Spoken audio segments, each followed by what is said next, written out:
ਸਤਿ ਸ਼੍ਰੀ ਅਕਾਲ। ਤੁਸੀਂ ਦੇਖ ਰਹੇ ਹੋ ਪੰਜਾਬ ਮੇਲ USA TV। ਮੈਂ ਬरुण कौर मान। ਖਬਰਾਂ ਦੇ ਬੁਲੇਟਿਨ ਵਿੱਚ ਤੁਹਾਡਾ ਸਵਾਗਤ। ਖਬਰਾਂ ਦੇ ਬੁਲੇਟਿਨ ਦੇ ਸਪਾਂਸਰ ਹਨ real estate broker Mohan Cheema. Real estate ਦੀ ਦੁਨੀਆ ਦੇ ਵਿੱਚ ਮੰਨਿਆ ਪ੍ਰਮੰਨਿਆ ਨਾਮ। ਪੇਸ਼ ਨੇ ਪਹਿਲਾਂ ਚੋਣਵੀਆਂ ਖਬਰਾਂ। ਕੈਨੇਡਾ ਵਿੱਚ ਵਿਆਹ ਰਾਹੀਂ ਪੱਕੇ ਹੋਣ ਵਿੱਚ ਭਾਰਤੀ ਮੋਹਰੀ। ਦੁਨੀਆ ਦੇ 20 ਤੋਂ ਵੱਧ ਦੇਸ਼ਾਂ ਵਿੱਚ ਮੰਕੀ ਪੌਕਸ ਦੇ 200 ਤੋਂ ਵੱਧ ਮਾਮਲੇ। ਵਿਗਿਆਨੀਆਂ ਨੇ ਦਿੱਤੀ ਚੇਤਾਵਨੀ।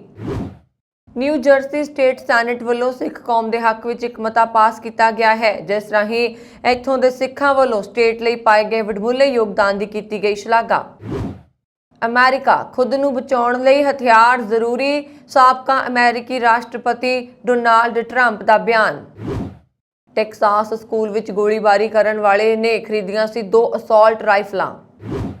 ਸਕੂਲ 'ਚ ਗੋਲੀਬਾਰੀ ਤੇ ਪੁਲਿਸ ਦੀ ਜਵਾਬੀ ਕਾਰਵਾਈ ਦੇ ਬਾਰੇ ਵਿੱਚ ਉਹਨਾਂ ਨੂੰ ਗੁੰਮਰਾਹ ਕੀਤਾ ਗਿਆ। ਗਵਰਨਰ। ਸ਼ਿਕਾਗੋ ਵਿੱਚ ਫਿਰ ਤੋਂ ਹੋਈ ਗੋਲੀਬਾਰੀ, 3 ਜ਼ਖਮੀ। ਫਲਾਈਟ ਅਟੈਂਡੈਂਟ ਦੇ ਮੂੰਹ ਤੇ ਔਰਤ ਨੂੰ ਮੁੱਕਾ ਮਾਰਨਾ ਪਿਆ ਭਾਰੀ, ਹੋਈ ਜੇਲ੍ਹ ਤੇ ਜੁਰਮਾਨਾ। ਤੇ ਹੁਣ ਇਹਨਾਂ ਖਬਰਾਂ ਦਾ ਵਿਸਥਾਰ।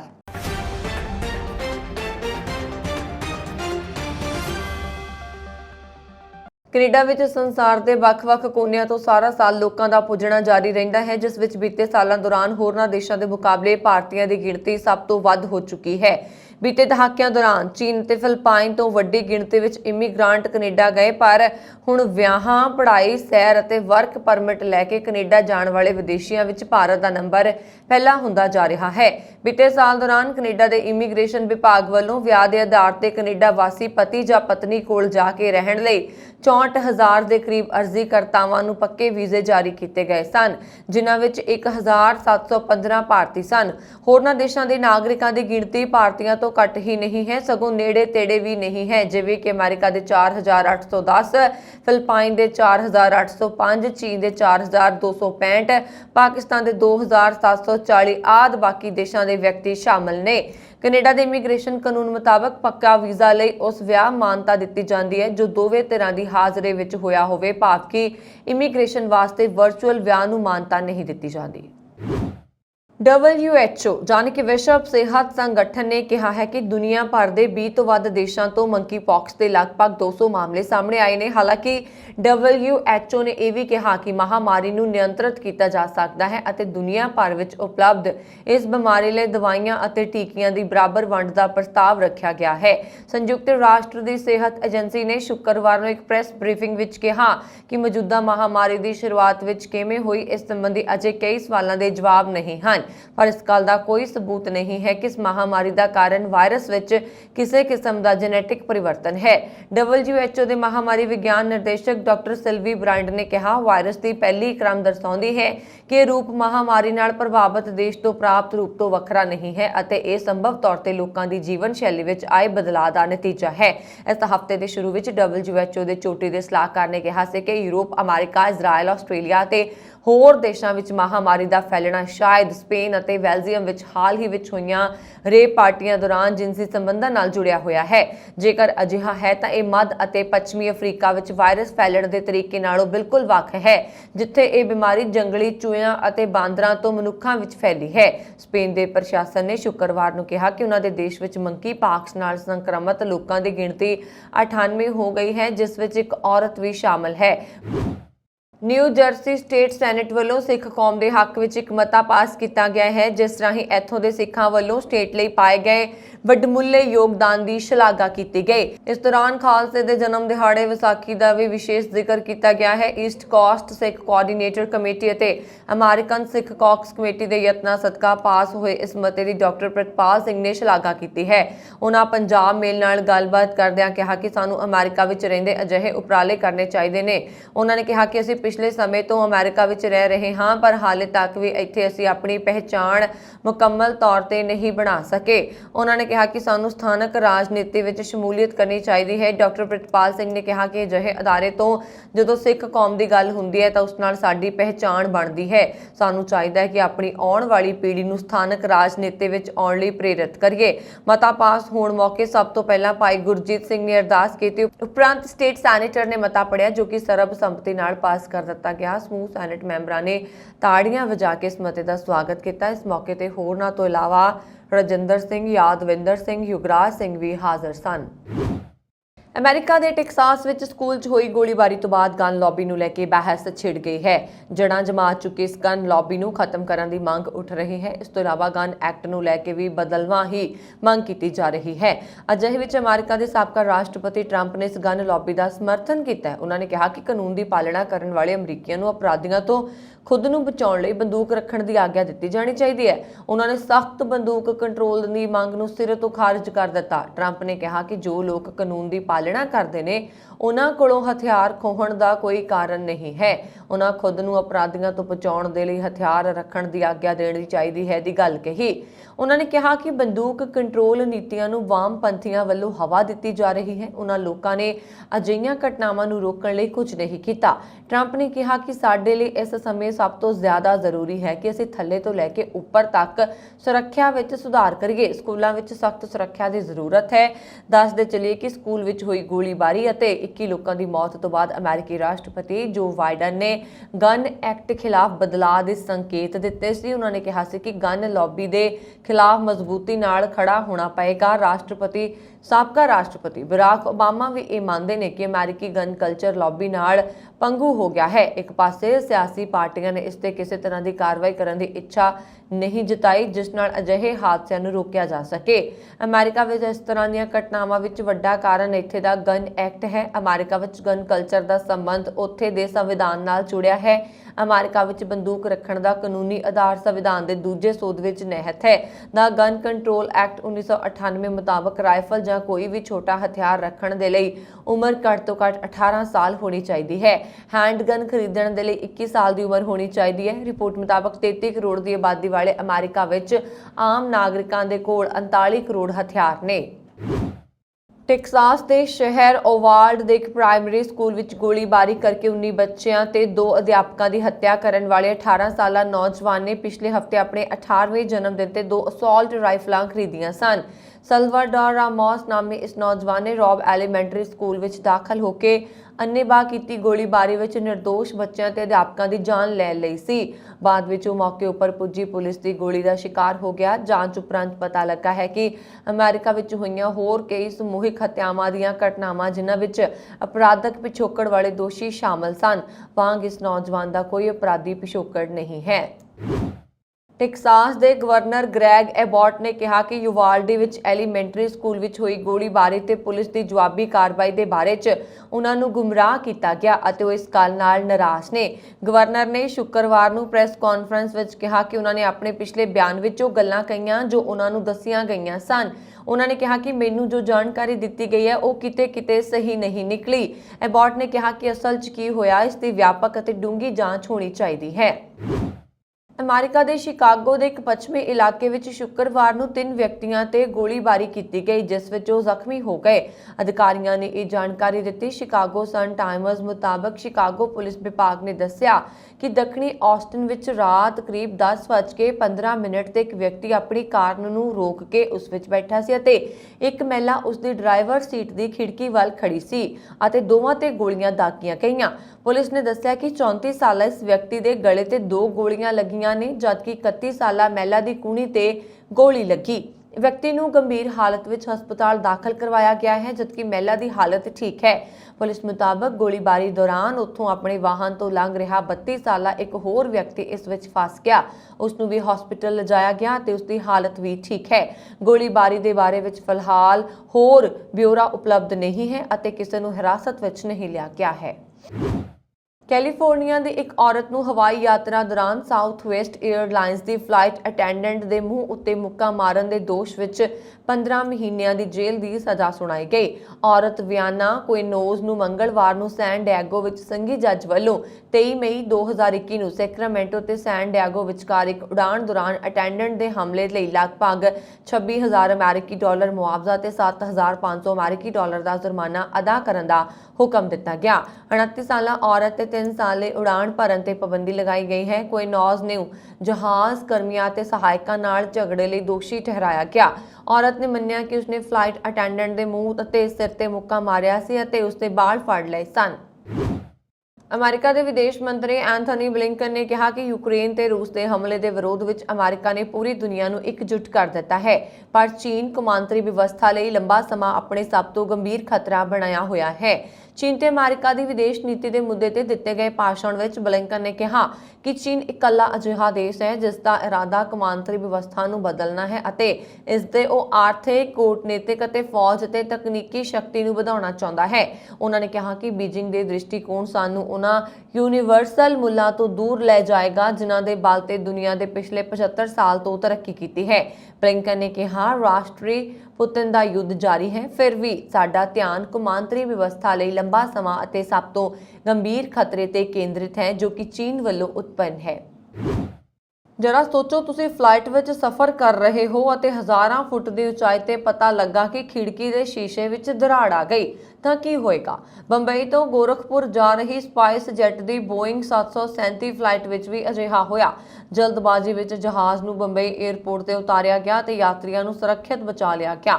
ਵੱਡਾ ਹਾਦਸਾ ਹੋਣੋਂ ਟਲ ਗਿਆ। 에ਅਰਲਾਈਨ ਕੰਪਨੀ ਦੇ ਬੁਲਾਰੇ ਨੇ ਦੱਸਿਆ ਕਿ 28 ਮਈ ਨੂੰ ਸਪਾਈਸ ਜੈਟ ਦੇ ਬੋਇੰਗ 737 ਜਹਾਜ਼ ਨੇ ਬੰਬਈ ਤੋਂ ਗੋਰਖਪੁਰ ਜਾਣਾ ਸੀ। ਉਡਾਣ ਦੌਰਾਨ ਜਹਾਜ਼ ਦੀ ਖਿੜਕੀ ਵਿੱਚ ਦਰਾਰ ਪਾਈ ਗਈ। ਬੁਲਾਰੇ ਨੇ ਦੱਸਿਆ ਕਿ ਪਾਇਲਟ ਨੇ ਜਹਾਜ਼ ਨੂੰ ਵਾਪਸ ਬੰਬਈ ਲਿਜਾਣ ਦਾ ਫੈਸਲਾ ਕੀਤਾ। 에ਅਰ ਟ੍ਰੈਫਿਕ ਕੰਟਰੋਲਰ ਨੂੰ ਇਸ ਦੀ ਸੂਚਨਾ ਦਿੱਤੀ ਗਈ ਅਤੇ ਜਹਾਜ਼ ਬੰਬਈ ਹਵਾਈ ਅੱਡੇ ਤੇ ਸੁਰੱਖਿਅਤ ਉਤਰ ਗਿਆ। ਸਪਾਈਸ ਜੈਟ ਦੇ ਬੁਲਾਰੇ ਨੇ ਦੱਸਿਆ ਕਿ spice jet Boeing 737 aircraft SG 385 ਸੰਚਾਲਿਤ ਹੋਣ ਲਈ ਨਿਰਧਾਰਿਤ ਸੀ। ਕਰੂਜ਼ ਦੌਰਾਨ ਵਿੰਡਸ਼ੀਲਡ ਦਾ ਬਾਹਰੀ ਚਿਹਰਾ ਟੁੱਟਿਆ ਹੋਇਆ ਦੇਖਿਆ ਗਿਆ। PIC ਨੇ ਬੰਬਈ ਵਾਪਸ ਜਾਣ ਦਾ ਫੈਸਲਾ ਕੀਤਾ। ATC ਨੂੰ ਸੂਚਿਤ ਕੀਤਾ ਗਿਆ ਤੇ ਜਹਾਜ਼ ਬੰਬਈ ਹਵਾਈ ਅੱਡੇ ਤੇ ਸੁਰੱਖਿਅਤ ਉਤਰ ਗਿਆ। ontario ਦੇ ਵਿਟਵੀ ਸ਼ਹਿਰ ਨੇੜੇ ਇੱਕ ਪਿਕਅਪ ਟਰੱਕ ਹਾਦਸਾਗ੍ਰਸਤ ਹੋਣ ਕਾਰਨ ਡਰਾਈਵਰ ਦੀ ਮੌਤ ਹੋ ਗਈ। ontario ਪ੍ਰੋਵਿੰਸ਼ੀਅਲ ਪੁਲਿਸ ਨੇ ਦੱਸਿਆ ਕਿ ਸੰਭਾਵਤ ਤੌਰ ਤੇ ਸ਼ਰਾਬ ਦੇ ਨਸ਼ੇ ਵਿੱਚ ਗੱਡੀ ਚਲਾਉਣ ਵਾਲੇ ਅਤੇ ਸੀਟ ਬੈਲਟ ਨਾ ਲੱਗੀ ਹੋਣ ਕਾਰਨ ਡਰਾਈਵਰ ਦੀ ਜਾਨ ਗਈ। ਕਤਲ ਮਾਮਲੇ ਵਿੱਚ ਸਜ਼ਾ ਕੱਟ ਰਹੇ ਕਿਸੇ ਅਪਰਾਧੀ ਨੂੰ ਪੈਰੋਲ ਦੇਣ ਬਾਰੇ ਕੈਨੇਡੀਅਨ ਸੁਪਰੀਮ ਕੋਰਟ ਦਾ ਇਤਿਹਾਸਕ ਫੈਸਲਾ, ਜਿੱਥੇ ਕਈ ਕੈਦੀਆਂ ਵਾਸਤੇ ਰਾਹਤ ਭਰੀ ਖਬਰ ਹੈ, ਉੱਥੇ ਹੀ ਸਮੂਹਿਕ ਕਤਲੇਆਮ ਦਾ ਪੀੜਤ ਮੁਸਲਮਾਨ ਭਾਈਚਾਰਾ ਬੇਹੱਦ ਨਾਖੁਸ਼ ਹੈ। ਸਰਵਉੱਚ ਅਦਾਲਤ ਨੇ ਕਿਊਬੈਕ ਦੀ ਮਸਜਿਦ ਵਿੱਚ ਗੋਲੀਬਾਰੀ ਕਰਕੇ 6 ਜਾਣਿਆਂ ਦੀ ਹੱਤਿਆ ਕਰਨ ਵਾਲੇ ਅਲੈਗਜ਼ੈਂਡਰ ਬਿਸਨੌਟ ਨੂੰ 25 ਸਾਲ ਬਾਅਦ ਪੈਰੋਲ ਦਾ ਹੱਕਦਾਰ ਬਣਾ ਦਿੱਤਾ ਹੈ, ਜਦਕਿ ਸਰਕਾਰੀ ਵਕੀਲਾਂ ਵੱਲੋਂ 50 ਸਾਲ ਤੱਕ ਪੈਰੋਲ ਨਾ ਦੇਣ ਦੀ ਮੰਗ ਕੀਤੀ ਗਈ ਸੀ। ਹਵਾਬਾਜ਼ੀ ਪ੍ਰਬੰਧਕ DGCA ਨੇ ਕਿਹਾ ਹੈ ਕਿ ਉਸਨੇ 7 ਮਈ ਨੂੰ ਰਾਂਚੀ ਹਵਾਈ ਅੱਡੇ ਤੇ ਇੱਕ ਅਪਾਹਜ ਬੱਚੇ ਨੂੰ ਜਹਾਜ਼ ਵਿੱਚ ਬੈਠਣ ਤੋਂ ਰੋਕਣ ਦੇ ਮਾਮਲੇ ਵਿੱਚ ਸੰਬੰਧੀ ਹਵਾਈ ਕੰਪਨੀ ਇੰਡੀਗੋ ਨੂੰ 5 ਲੱਖ ਦਾ ਜੁਰਮਾਨਾ ਕੀਤਾ ਹੈ। ਇੰਡੀਗੋ ਨੇ 9 ਮਈ ਨੂੰ ਕਿਹਾ ਸੀ ਕਿ ਯਾਤਰੀਆਂ ਦੀ ਸੁਰੱਖਿਆ ਦੇ ਮੱਦੇਨਜ਼ਰ ਇੱਕ ਅਪਾਹਜ ਬੱਚੇ ਨੂੰ 7 ਮਈ ਨੂੰ ਰਾਂਚੀ ਹੈਦਰਾਬਾਦ ਹਵਾਈ ਉਡਾਣ ਵਿੱਚ ਸਵਾਰ ਹੋਣ ਦੀ ਮਨਜ਼ੂਰੀ ਨਹੀਂ ਦਿੱਤੀ ਗਈ ਸੀ, ਕਿਉਂਕਿ ਉਹ ਘਬਰਾਇਆ ਹੋਇਆ ਨਜ਼ਰ ਆ ਰਿਹਾ ਸੀ। ਬੱਚੇ ਨੂੰ ਹਵਾਈ ਜਹਾਜ਼ ਵਿੱਚ ਬੈਠਣ ਤੋਂ ਰੋਕਣ ਤੇ ਉਸਦੇ ਮਾਪਿਆਂ ਨੇ ਵੀ ਜਹਾਜ਼ ਵਿੱਚ ਸਵਾਰ ਨਾ ਹੋਣ ਦਾ ਫੈਸਲਾ ਕੀਤਾ ਸੀ। Directorate general of civil aviation ਨੇ ਘਟਨਾ ਦੀ ਜਾਂਚ ਲਈ 3 ਮੈਂਬਰੀ ਟੀਮ ਦਾ ਗਠਨ ਕੀਤਾ। DGCA ਨੇ ਇੱਕ ਬਿਆਨ ਵਿੱਚ ਕਿਹਾ, ਇੰਡੀਗੋ ਦੇ ਕਰਮਚਾਰੀਆਂ ਵੱਲੋਂ ਅਪਾਹਜ ਬੱਚੇ ਨਾਲ ਕੀਤਾ ਗਿਆ ਸਲੂਕ ਗਲਤ ਸੀ ਅਤੇ ਇਸ ਨਾਲ ਸਥਿਤੀ ਵਿਗੜ ਗਈ। ਉਹਨਾਂ ਨੇ ਕਿਹਾ ਕਿ ਬੱਚੇ ਨਾਲ ਪਿਆਰ ਨਾਲ ਪੇਸ਼ ਆਉਣਾ ਚਾਹੀਦਾ ਸੀ ਅਤੇ ਘਬਰਾਹਟ ਦੂਰ ਕਰਕੇ ਉਸ ਨੂੰ ਸ਼ਾਂਤ ਕੀਤਾ ਜਾਣਾ ਚਾਹੀਦਾ ਸੀ। ਬਿਆਨ ਅਨੁਸਾਰ ਵਿਸ਼ੇਸ਼ ਸਥਿਤੀਆਂ ਦੌਰਾਨ ਅਸਾਧਾਰਨ ਪ੍ਰਤੀਕਿਰਿਆ ਦੀ ਲੋੜ ਹੁੰਦੀ ਹੈ, ਪਰ 에ਅਰਲਾਈਨ ਦੇ ਕਰਮਚਾਰੀ ਇਸ ਵਿੱਚ ਅਸਫਲ ਰਹੇ। ਇਸ ਦੇ ਮੱਦੇਨਜ਼ਰ DCA ਨੇ 에ਅਰਕ੍ਰਾਫਟ ਨਿਯਮਾਂ ਤਹਿਤ 에ਅਰਲਾਈਨਾਂ ਨੂੰ 5 ਲੱਖ ਰੁਪਏ ਦਾ ਜੁਰਮਾਨਾ ਲਗਾਉਣ ਦਾ ਫੈਸਲਾ ਕੀਤਾ ਹੈ। ਭਾਰਤ ਵਿੱਚ ਆਪਣੀਆਂ ਯੋਜਨਾਵਾਂ ਬਾਰੇ ਐਲਾਨ ਮਸਕ ਨੇ ਕਿਹਾ ਹੈ ਕਿ ਟੈਸਲਾ ਭਾਰਤ ਵਿੱਚ ਉਦੋਂ ਤੱਕ ਕਾਰਾਂ ਨਹੀਂ ਬਣਾਏਗੀ ਜਦੋਂ ਤੱਕ ਇਸ ਨੂੰ ਆਪਣੇ ਇਲੈਕਟ੍ਰਿਕ ਵਾਹਨਾਂ ਨੂੰ ਵੇਚਣ ਅਤੇ ਸਰਵਿਸ ਦੇਣ ਦੀ ਆਗਿਆ ਨਹੀਂ ਦਿੱਤੀ ਜਾਂਦੀ। ਸਟਾਰਲਿੰਕ ਤੇ ਉਹਨਾਂ ਕਿਹਾ ਕਿ SpaceX ਹਾਲੇ ਵੀ ਭਾਰਤ ਸਰਕਾਰ ਦੀ ਮਨਜ਼ੂਰੀ ਦੀ ਉਡੀਕ ਕਰ ਰਿਹਾ ਹੈ। ਮਸਕ ਨੇ ਸ਼ੁੱਕਰਵਾਰ ਦੇਰ ਰਾਤ ਟਵੀਟ ਕੀਤਾ, ਟੈਸਲਾ ਅਜਿਹੇ ਕਿਸੇ ਵੀ ਸਥਾਨ ਤੇ ਨਿਰਮਾਣ ਪਲਾਂਟ ਨਹੀਂ ਲਗਾਏਗੀ ਜਿੱਥੇ ਸਾਨੂੰ ਕਾਰਾਂ ਵੇਚਣ ਅਤੇ ਸੇਵਾਵਾਂ ਦੇਣ ਦੀ ਆਗਿਆ ਨਹੀਂ ਹੈ। ਪਾਕਿਸਤਾਨ ਦੇ ਪ੍ਰਧਾਨ ਮੰਤਰੀ ਸ਼ਹਿਬਾਜ਼ ਸ਼ਰੀਫ ਵੱਲੋਂ ਮਨਜ਼ੂਰ 5 ਮੈਂਬਰੀ ਵਫਦ ਸੋਮਵਾਰ ਨੂੰ ਨਵੀਂ ਦਿੱਲੀ ਦਾ ਦੌਰਾ ਕਰੇਗਾ।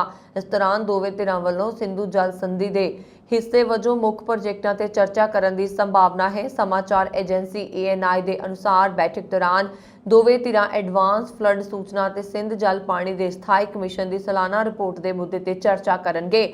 ਦੋਵੇਂ ਧਿਰਾਂ ਵੱਲੋਂ ਸਿੰਧੂ ਜਲ ਸੰਧੀ ਦੇ ਆਰਟੀਕਲ 9 ਦੇ ਤਹਿਤ ਭਾਰਤ ਵੱਲੋਂ ਪੱਛਮ ਵੱਲ ਵਹਿਣ ਵਾਲੀਆਂ ਨਦੀਆਂ ਤੇ ਬਣਾਏ ਜਾ ਰਹੇ 1000 ਮੈਗਾਵਾਟ ਪਾਕਲ ਦੁਲ, 48 ਮੈਗਾਵਾਟ ਲੋਅਰ ਕਾਲਨਾਈ ਅਤੇ 624 ਮੈਗਾਵਾਟ ਕੀਰੂਪਣ ਬਿਜਲੀ ਪ੍ਰੋਜੈਕਟਾਂ ਤੇ ਵੀ ਚਰਚਾ ਕਰਨ ਦੀ ਉਮੀਦ ਹੈ। ਪਾਕਿਸਤਾਨ ਦੇ ਸਿੰਧ ਜਲ ਕਮਿਸ਼ਨਰ ਸਾਇਦ ਮੇਹਰ ਅਲੀ ਸ਼ਾਹ ਨੇ ਕਿਹਾ, PCIW ਪੱਧਰ ਤੇ ਇਹ 118ਵੀਂ ਦੁਵੱਲੀ ਮੀਟਿੰਗ ਹੋਏਗੀ। ਇਸ ਤੋਂ ਪਹਿਲਾਂ ਦੋਵੇਂ ਦੇਸ਼ਾਂ ਨੇ 2-4 ਮਾਰਚ 2022 ਨੂੰ ਇਸਲਾਮਾਬਾਦ ਵਿੱਚ 3 ਦਿਨਾਂ ਗੱਲਬਾਤ ਕੀਤੀ ਸੀ। ਉਹਨਾਂ ਨੇ ਅੱਗੇ ਕਿਹਾ ਕਿ ਪਾਕਿਸਤਾਨੀ ਵਫਦ ਜ਼ੇਲਮ ਅਤੇ ਚਨਾਬ ਦਰਿਆਵਾਂ ਵਰਗੇ ਪਾਕਿਸਤਾਨੀ ਨਦੀਆਂ ਤੇ ਬਣਾਏ ਜਾ ਰਹੇ ਕਿਸੇ ਵੀ ਪਣ ਬਿਜਲੀ ਪ੍ਰੋਜੈਕਟ ਦਾ ਦੌਰਾ ਨਹੀਂ ਕਰੇਗਾ।